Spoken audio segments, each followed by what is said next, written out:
A paz do Senhor, seja bem-vindo a mais um Expom das Escrituras, onde estou fazendo a exposição da primeira carta de Pedro. No vídeo anterior, eu pude falar sobre a introdução dessa carta, falei quem é o autor, Pedro, falei quem são os destinatários, falei também de onde a carta foi escrita, local onde a carta foi escrita, data onde a carta foi escrita. Se você ainda não assistiu o primeiro vídeo, assista o primeiro vídeo para que você tenha compreensão de tudo isso. E hoje eu vou estar falando sobre 1 Pedro capítulo 1, versículo 2, em nome do Senhor Jesus Cristo. Então vamos lá, 1 Pedro capítulo 1, versículo 2. Toda segunda-feira nós temos vídeo novo aqui no canal do Expom das Escrituras da primeira carta de Pedro. Estou também em mente de fazer exposição do livro de Salmos, mas a publicação do vídeo vai ser outro dia. Mas nós já temos um vídeo do livro de Salmos no canal. Então você também pode procurar aí no canal para poder conferir aí em nome do Senhor Jesus Cristo. Nesse momento, vamos fazer aqui a leitura da primeira carta de Pedro, capítulo 1, versículo 1, que diz assim: eleitos segundo a presciência de Deus Pai, em santificação do Espírito, para a obediência e aspersão do sangue de Jesus Cristo, graça e paz vos sejam multiplicadas.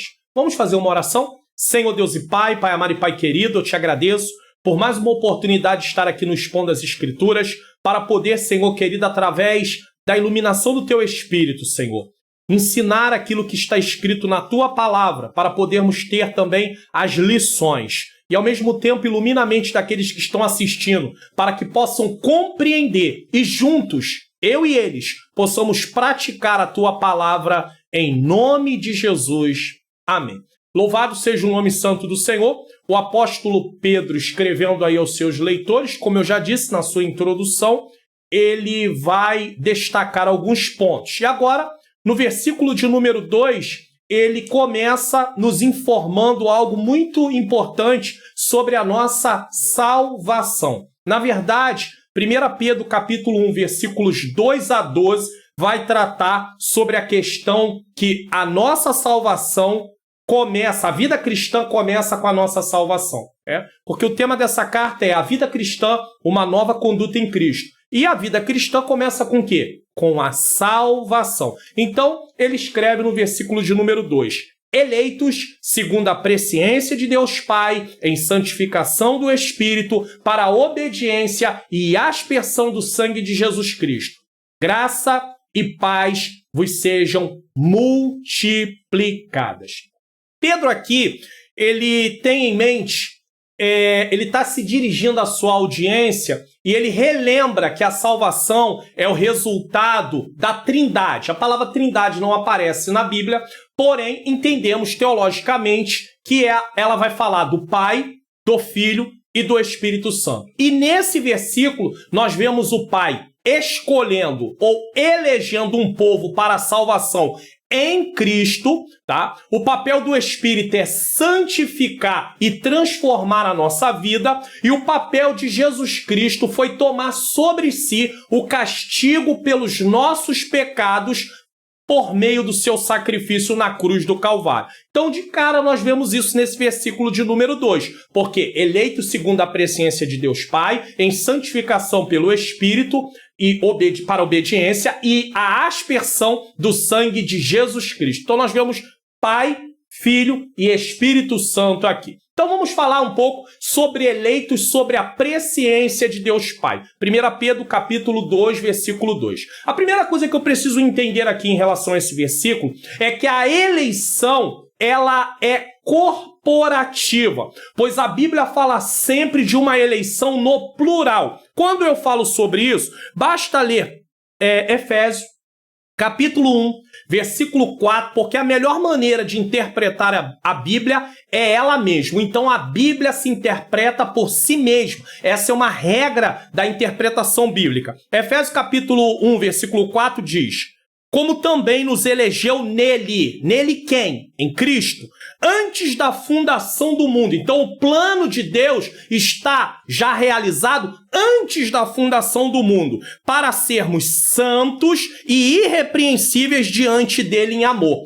É interessante notar aqui em Efésios capítulo 1, versículo 4, que ele tem uma correspondência bem similar ao que Pedro está falando. Pois Pedro diz, eleitos segundo a presciência de Deus Pai, em santificação do Espírito. E aqui ele também vai falar que nos chamou para ser santos e irrepreensíveis. Então nós vemos que ele nos elegeu quando? Antes da fundação do mundo. Uma coisa que eu preciso destacar aqui é que para Deus não existe passado, presente e futuro. Tudo é uma coisa só. Nesse exato momento, Deus está vendo o que aconteceu na minha vida há 10 anos atrás. Como também está vendo o que vai acontecer, se assim ele permitir, né? Se eu viver até lá, eu só estou fazendo aqui uma comparação, daqui a 10 anos. Então Deus sabe tudo o que está acontecendo, o que aconteceu e que vai acontecer. Deus não precisa voltar no passado para saber o que aconteceu. Ele vê o passado como hoje. Ele não precisa ir no futuro para saber o que vai acontecer. Ele vê o futuro como hoje. Porque Deus não está limitado ao tempo como eu e você. Então nós temos que ter isso na nossa mente. Para Deus não existe passado, presente e futuro. Tudo para Deus é uma coisa só. Então, ele nos elegeu em quem? Em Cristo, antes da fundação do mundo. Então, a eleição é corporativa. O foco da eleição nunca foi o indivíduo, porque se está no plural, não é o indivíduo, mas o grupo, o corpo, a igreja, formada por quem? Por quem a igreja é formada? Por todos aqueles que creem em Cristo e se arrependeram dos seus pecados e perseverarem até o fim. Ainda que haja alguns que entendem que dentro da mecânica da salvação, deixa eu explicar uma outra coisa aqui importante. Nós concordamos, sejamos nós pentecostais, reformados, que a salvação vem por meio da graça de Deus e é recebida por meio da fé.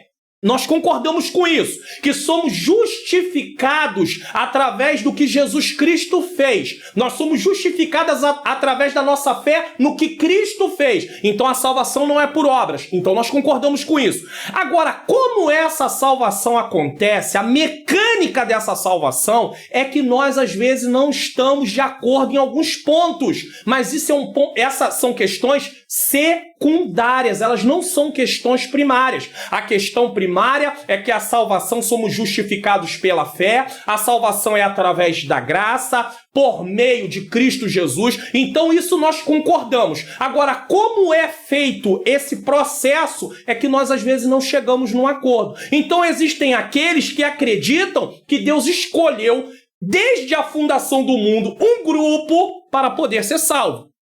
Consequentemente, aqueles que não são salvos vão ser condenados. Então, eles acreditam assim. Nós, porém, não vemos assim. Nós vemos que Cristo elegeu um povo? Sim. Mas Deus elegeu um povo? Sim. Mas ele elegeu esse povo em Cristo.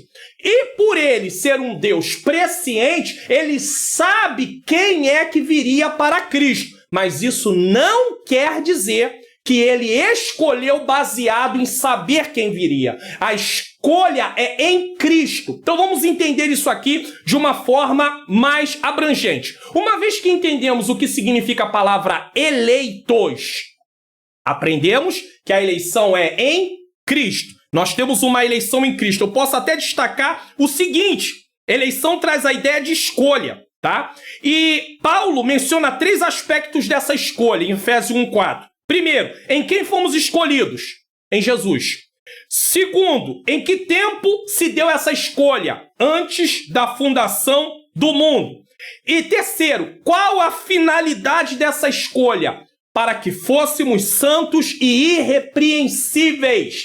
A finalidade aqui pode estar alinhada à questão também da predestinação. Por quê? A eleição tem a ver com aqueles que vêm a Cristo, escolha em Cristo. A predestinação tem a ver com o propósito da eleição. Qual é o propósito? Sermos santos, sermos irrepreensíveis. Então, uma vez que eu entendi o que é eleição, eu preciso aprender também o que significa presciência divina. O que é presciência divina? Sendo Deus onisciente e presciente, isso significa dizer que essa identificação dos salvos é conhecida por Deus antecipadamente, pois a palavra presciência significa o ato de saber de antemão, ou conhecimento de antemão, mas a presciência divina não tem nada a ver com escolha. Deus sabe quem são aqueles que virão a Cristo, mas isso não quer dizer que Ele os escolheu no sentido de vocês serão salvos e vocês serão condenados. O grande problema que nós enfrentamos é que nós queremos olhar tudo como se fôssemos Deus. Nós falamos como o que Deus faz, mas nós não podemos agir e explicar as coisas como Deus. Deus é Deus. Então, Deus, ele está acima do tempo. Então, ele tem a presciência. Ele sabe o que vai acontecer no futuro. Ele sabe, mas ele não escolheu baseado nisso. A escolha é em Cristo. Quem vir a Cristo será salvo. Quem rejeitar a Cristo será condenado. Mas Deus sabe quem vai vir e quem não vai vir. Ele sabe que haverá um povo eleito em Cristo. Ele sabe que viria um povo para Cristo. Não é uma coisa que ele fez um plano, e aí planejou tudo e deixou tudo certinho, e vamos ver se vai dar certo ou não vai dar certo. Não. Deus, pela sua presciência, sabe que vai dar certo. Mas isso não quer dizer que ele está ali escolhendo um grupo de forma, ali usando a sua soberania. Eu vou explicar sobre isso aqui, no sentido de vocês vão ser salvos. Vocês não têm direito de salvação. Vocês vão ser condenados. Não é isso que o texto está dizendo. Pois o texto diz, eleitos segundo a presciência de Deus Pai. Pedro está dizendo, Deus já sabe quem é que em Cristo será salvo. Deus já sabe que em Cristo serão eleitos pessoas, mas não que Deus escolheu de antemão no sentido de um grupo para cá e um grupo para lá. Aí vamos continuar entendendo. Já que o ato de saber é o conhecimento de antemão e que isso nada tem a ver com escolha, isso quer dizer que Deus não é pego de surpresa quando alguém aceita Jesus. Deus sabe que haverá um povo eleito em Cristo, quantos serão salvos e quem será salvo. Então ele sabe que haverá um povo, ele sabe quantos vão ser salvos e quem serão salvos. Tudo isso por causa da sua presciência. A presciência de Deus não luta contra a soberania de Deus. A soberania de Deus não luta contra a presciência de Deus. Deus trabalha de forma equilibrada. Nesse ponto do nosso estudo, da exposição bíblica, nós podemos pensar o seguinte: se Deus sabe quem vai ser salvo e quem não vai aceitá-lo, por que ele não muda essa situação? Por que Deus deixa essas pessoas que não vão aceitar a salvação permanecerem nessa situação? É uma pergunta interessante. Porém, vamos entender. Precisamos ter em mente que a eleição em Cristo para a salvação é oferecida a todos. Qualquer pessoa pode ser salva se aceitar Cristo. Base bíblica, João 3,16. Porque Deus amou o mundo de tal maneira que deu seu Filho unigênito para que todo aquele que nele crê não pereça, mas tenha a vida eterna. Outra base bíblica, 1 Timóteo, capítulo 2, versículo 4 a 6. Que quer que todos os homens se salvem. Todos são todos. Deus quer, Deus quer. É a vontade, o desejo de Deus que todos se salvem. Deus oferece salvação para todos? Oferece. Porém, Deus dá ao homem a condição de querer aceitar ou rejeitar. Vamos entender melhor isso aqui. Mas, preste atenção, que quer que todos os homens se salvem e venham ao conhecimento da verdade. Porque há um só Deus e um só mediador entre Deus e os homens. Quem é o mediador? Jesus Cristo, o homem, o qual se deu a si mesmo em preço de redenção, de resgate, por todos, para servir de testemunha a seu tempo. Se o texto está dizendo que ele se deu em redenção, em resgate a todos, é que a salvação é oferecida para todos. Guarde isso, tá? Chamamos isso de expiação ilimitada. Aqueles que defendem que a expiação é limitada, que ela se aponta apenas para os eleitos. Eleitos esses que Deus escolheu antes da fundação do mundo. Nós entendemos que a expiação é ilimitada, ou seja, o sacrifício de Jesus Cristo na cruz do Calvário, a salvação, é oferecida para todos. Porém, há uma condição. E aqui é preciso frisar isso, tá? Há uma condição. Então, a expiação ilimitada é o cancelamento da nossa dívida para com Deus. Ou seja, o perdão pleno do pecado que nós tínhamos. Com base em quê? Na justiça de Cristo. No sacrifício de Jesus. Isso significa que o sacrifício de Cristo abrange a todos. Todos têm direito de salvação. No entanto, o efeito, é aqui que está a condição. Deus deu seu Filho para morrer para que todo aquele que nele crê, ou seja, salvação oferecida para qualquer pessoa. Porém, a condição é crer. Precisa crer, se arrepender dos seus pecados, reconhecer Jesus como Senhor e Salvador da sua vida. Então existe uma condição. Então a salvação é oferecida para todos, porém o efeito do que Jesus fez na cruz só torna-se realidade na vida daqueles que se arrependem e creem em Cristo Jesus. Caso contrário, não há salvação. Então não há erro nenhum em dizer que a salvação é oferecida para todos, que Jesus Cristo morreu na cruz do Calvário para oferecer salvação para todos. Porém, o pagamento da dívida que Jesus Cristo pagou na cruz só tem efeito na vida daqueles que aceitam Jesus. Vamos ver isso com base bíblica? Efésios, capítulo de número 2. Muito conhecido, é claro, Efésios, capítulo de número 2. Versículo de número 8 diz, preste atenção nisso, na Almeida Revista Corrigida, pela graça sois salvos.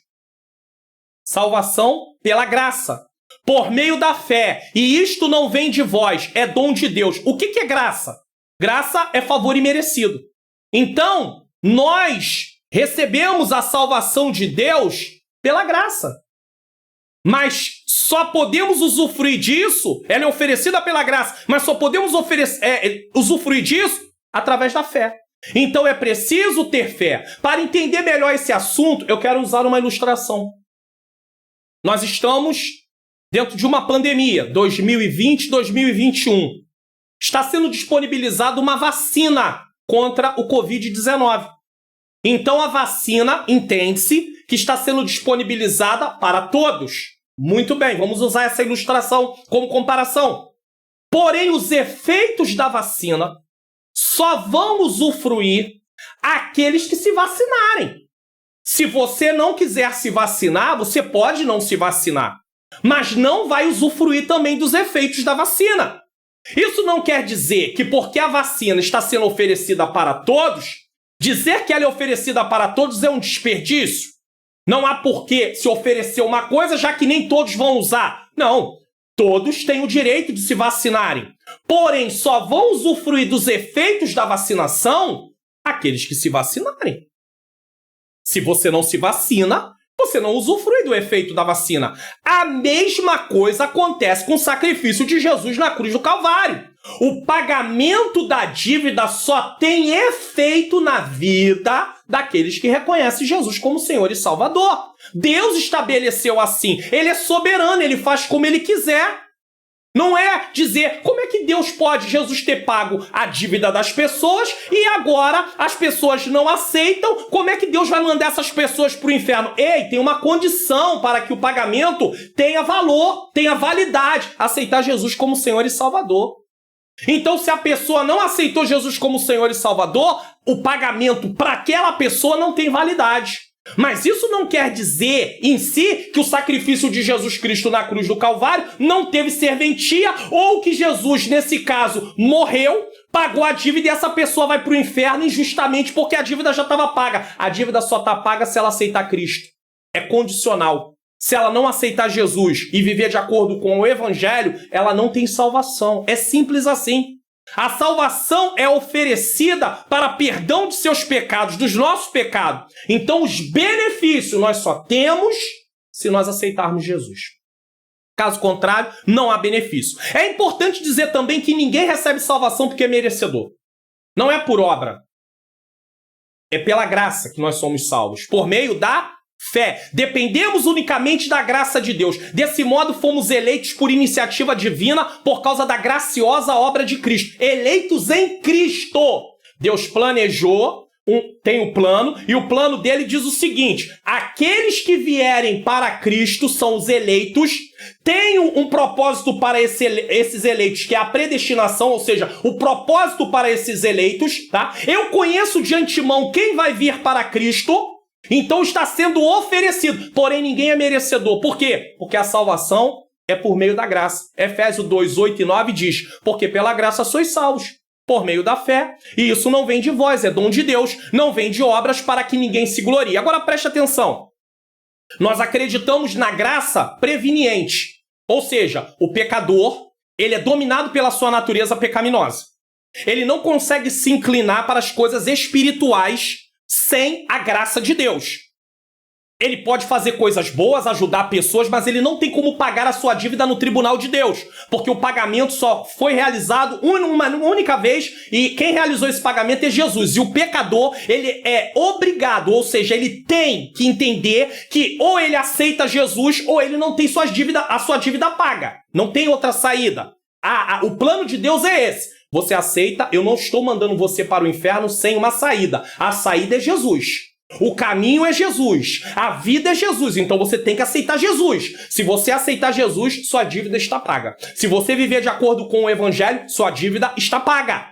Então, uma vez que isso acontece, vem por meio da graça. Agora pare para pensar o seguinte: se Deus está oferecendo salvação para nós, através do que Jesus Cristo fez, e eu começar a defender, eu defendo a graça preveniente, que é o homem pecador em contato com a palavra. Através disso, a graça se manifesta e ele pode dizer sim ao convite do evangelho. Mas sem a graça se manifestar, ele não teria como dizer sim. Ele sempre vai querer viver inclinado para as coisas erradas, para aquilo que não vem da parte de Deus. Mesmo que ele faça as coisas boas para os seres humanos, ele não tem como pagar sua dívida no tribunal de Deus, porque salvação não é por obra, salvação é por meio da fé. E vem pela graça de Deus. Agora, se eu começar a defender que a graça é irresistível, eu estarei dizendo que Deus obriga pessoas a serem salvas. E a pessoa pode escolher, ela não quer ser salva. Por que ela é obrigada? Então, eu não acredito que Deus obrigue ninguém a ser salvo. Só que a graça irresistível me mostra isso. Eu querendo ou não querendo, eu tenho que vir para o evangelho. Mas Deus é soberano, ele escolhe quem ele quer. Mas quem foi que disse que a soberania de Deus é ultrajada só porque ele dá direito ao homem dizer sim ou não? Ele é o dono, ele faz como quer. E eu vou usar uma ilustração aqui. Eu organizo uma festa, eu faço uma festa, todo o custo da festa foi feito por mim. Tudo que tem a ver com a festa foi feito por mim. Eu planejei a festa com antecipação e agora eu vou fazer o convite para pessoas. E eu mando entregar o convite. A parte daquela pessoa que foi convidada é apenas aceitar o convite e vir para a festa. E ao entrar na festa, estar ali dentro de acordo com as normas da festa. Qual a participação dessa pessoa na elaboração da festa? Nenhuma. Qual a contribuição dessa pessoa no plano da festa? Nenhum. Essa pessoa recebeu o direito de entrar na festa gratuitamente. É mais ou menos isso que Deus fez. Deus elaborou tudo. Deus planejou tudo. Deu seu filho para morrer em nosso lugar. E agora nós recebemos o convite para participarmos da salvação. Qual é a nossa parte? Aceitar Cristo como Senhor e Salvador. Essa é a nossa parte. Mas isso não quer dizer que Deus perdeu a sua soberania. Porque Deus fez da forma que Ele quis. Foi Deus que estabeleceu assim. Eu poderia dizer que a soberania de Deus foi ultrajada se Deus não tivesse escolha e não fosse Ele que dissesse como seria. Mas foi Ele que disse. Então eu não posso dizer que a soberania de Deus não está em validade. E também não posso dizer que a soberania de Deus não existe porque as pessoas são salvas pela presciência de Deus. Deus escolhe porque conhece antecipadamente. Em momento nenhum nós dissemos isso. Deus não escolhe porque Ele conhece. Ele apenas conhece que haveria pessoas que aceitariam a Cristo e seriam eleitos em Cristo Jesus. Mas isso não quer dizer que Ele escolheu. Ele escolheu em Cristo. Em Cristo, quem entrar é escolhido. Então quem aceita é escolhido. E Ele deu o meio disso. A graça irresistível é como se alguém chegasse diante de uma porta e fosse empurrado para dentro. A graça preveniente é como se uma porta tivesse fechada e ela fosse aberta automaticamente e é dado à pessoa o direito de entrar ou não entrar. Aí é com ela. Ela decide, quer entrar ou não quer entrar. E Deus dá o meio. A condição, a graça permite que o homem diga sim, eu quero entrar. Mas ela não vai levar o homem a entrar. Ela não vai obrigar o homem a entrar. Ela não vai conduzir o homem para entrar. E aí o homem decide entrar. Uma vez que ele está em Cristo, através dessa graça também, ele pode continuar obedecendo a Deus, mas ele tem a sua parte. Entenda isso. A segunda parte do versículo, pois esse versículo é dividido em 4 partes, e na verdade, esse versículo aqui é um resumo da carta inteira. 1 Pedro capítulo 1, versículo 2, Pedro está tratando aqui de santificação, Pedro está tratando aqui de obediência, Pedro está tratando aqui também que vai falar sobre sofrimentos. Então Pedro faz uma abrangência, um resumo pequeno da carta nesse versículo. Então a parte B do versículo diz em santificação para quê? Para a obediência. Então ele prossegue dizendo, além disso, os leitores de Pedro haviam sido eleitos em santificação do Espírito. É o Espírito que realiza a santificação ou a santidade na vida dos salvos em Jesus. Por ser ele o agente divino da santificação, ele é chamado comumente no Novo Testamento de Espírito Santo. Essa eleição em Cristo, em santificação no Espírito, é para quê? Para a obediência. A presciência de Deus é algo tão lindo, tão maravilhoso, que Pedro está escrevendo para os seus leitores, e isso também diz respeito a nós, que é o seguinte, Deus já sabia de antemão quem viria para Cristo, mas sabia também que essas pessoas que viriam para Cristo passariam por sofrimentos. Então, isso tudo traz conforto aos leitores de Pedro. E Pedro está dizendo, para que vocês foram eleitos? Para santificação no Espírito, para obedecer a Deus. Não recebemos uma nova natureza, uma nova vida, para vivermos de acordo com aquilo que nós já vivíamos. Não tem propósito, então, salvação. Se é para eu continuar vivendo como eu vivia, então não tem por que salvação. Aí talvez você vai perguntar, mas se conta o que eu faço, então não é pelas obras a salvação? Não. As obras é resultado da vida salva e nunca o motivo. Ninguém vai ser salvo pelo que faz. Nós somos salvos pelo que Jesus fez. Mas nós não podemos ser salvos pelo que Jesus fez se a nossa vida não transparecer a novidade de vida que a Bíblia fala para aqueles que estão em Cristo. Se eu digo que eu estou em Cristo e continuo vivendo da mesma maneira, eu estou me enganando, porque a nova vida em Cristo me faz não ser mais escravo do pecado. E a natureza pecaminosa agora ela não me domina mais. Ela me influencia, mas ela não me domina. Então, o Espírito Santo, ele nos santifica para quê? Para obedecermos a Deus. Ao associar um relacionamento salvador com Deus, seus escolhidos recebem muitos benefícios e privilégios. Mas nós também temos deveres, nós também temos obrigações. E a obrigação principal, o dever principal que nós temos é obedecer o nosso Senhor e Salvador Jesus Cristo. Só que essa obediência não é por medo, não é por imposição. Quem é que quer se relacionar com outra pessoa por medo, por imposição? Um casamento por medo e imposição é um casamento que não tem amor. Só se faz aquilo porque está debaixo de ameaças. Deus não quer um relacionamento assim com seu povo.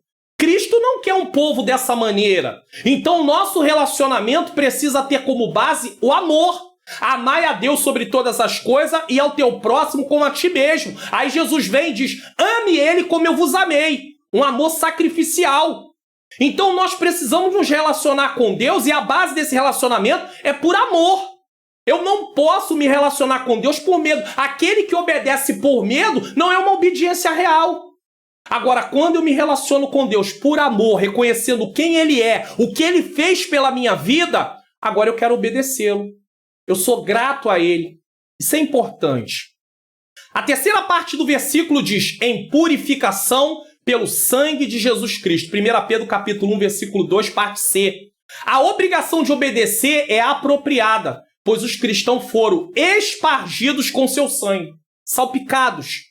Isto é, foram salvos ou redimidos pela morte sacrificial de Jesus.